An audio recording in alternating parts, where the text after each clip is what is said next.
सत श्री अकाल जी दोस्तों, अज की वीडियो लैके आए हैं जी। स्कॉर्पियो आई है, इनू लगे है जी मेगासोनिक हॉर्न, तो एक हॉर्न इहदा खराब होया जी, लोट आने वाला, तो वो करना जी आपां रिपेयर।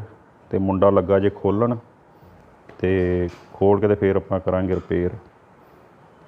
तो बाकी वीडियो चंगी लगी तो शेयर कर दिओ, लाइक कमेंट, तो जिहड़ा ने सबसक्राइब अजे तक नहीं किया वो सबसक्राइब कर देन। धन्नवाद जी।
Na na